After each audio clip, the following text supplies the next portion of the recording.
Thanksgiving, c'est la fête américaine par excellence. La fête de famille typique qu'on voit dans les films et les séries américaines, avec la pumpkin pie, la dinde, les enfants, tout le monde est heureux, tout le monde est joyeux, tout le monde s'aime et trop de sentiments.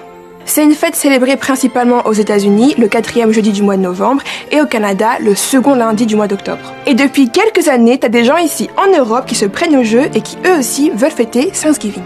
Mais en fait, ils fêtent quoi et ils remercient qui ?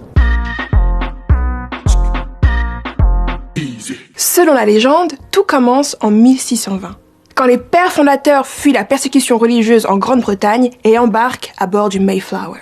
Au terme d'une longue traversée, ils débarquent enfin sur les côtes américaines et fondent la seconde colonie de Plymouth. Ou Plymouth, je sais pas. Et en fait, ils tombent comme des mouches, ils meurent de froid, de faim et de maladie. Et la tribu indienne qui vivait dans le coin, les Wampanoags, les ont aidés, leur ont appris à pêcher et à cultiver la terre. Et après de bonnes récoltes, le gouverneur de l'époque, William Bradford, a invité les Indiens pour les remercier à un repas et on considère que c'est le premier Thanksgiving. Et là tu te dis, mais quelle belle histoire!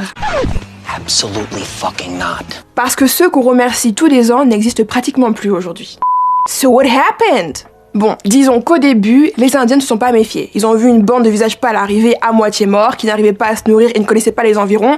C'était pas une grosse menace. Et en plus, ils se sont dit, bon, si on les aide, ils pourront nous servir d'alliés dans nos autres conflits avec les autres tribus indiennes. Mais le problème, c'est que quand ces visages pâles arrivent par milliers, ils prennent de plus en plus de place, s'installent sur les terres indiennes, et là commencent des gros conflits. Mais déjà, avant ça, les Amérindiens avaient été quasiment décimés en totalité, à cause des maladies que les colons ont apportées. Ils se sont pris en pleine gueule, et en même temps, le typhus, la grippe, la variole, la rougeole, laisse tomber. Mais également le travail forcé et les guerres. Et on estime qu'entre 1492, la date d'arrivée de Christophe Colomb en Amérique, et 1600, donc un petit peu avant la colonie de Plymouth, 95% de la population amérindienne avait été décimée. Et truc trop chelou, la disparition des Indiens a créé un choc climatique. Parce qu'il y a eu une baisse de l'activité humaine, donc du coup la nature a repris ses droits. Et je t'épargne les détails scientifiques, mais on a eu droit à un petit âge glaciaire.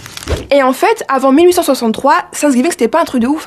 C'est Abraham Lincoln qui en a fait une fête nationale. On était en pleine guerre de sécession, et donc du coup il a voulu rassembler son peuple autour de valeurs religieuses et de la famille. Donc on raconte une belle histoire, mais en omettant quand même une sacrée partie. À coup de grandes parades de Thanksgiving à New York, à coup de déguisements grotesques, on ne parlera même pas de l'appropriation culturelle. Et on enterre un génocide en dessous de 46 millions de dindes. Et tu t'en doutes sûrement, de très nombreux natifs américains refusent de participer à cette fête et considèrent Thanksgiving comme un jour de deuil. What do we want? When do we want it? Now! Thanksgiving for us is a day of mourning because it represents the day when the Pilgrims first settled here in New England, and they started their reign of tyranny and genocidal acts amongst the indigenous tribes. Aujourd'hui, aux États-Unis, il reste environ 5 millions de natifs américains. Un peu plus de 20% d'entre eux vivent dans des réserves, dont des territoires gérés par les Indiens. Les conditions de vie y sont misérables.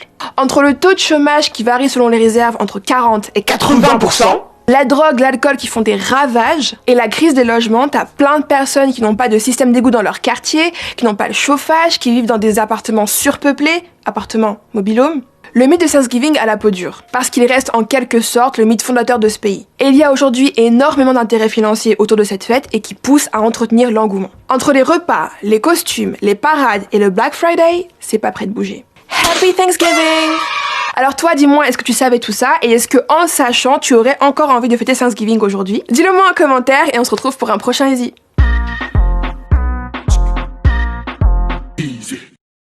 Hey! T'as kiffé cette vidéo? Commente, partage, mais surtout, abonne-toi à Tarmac.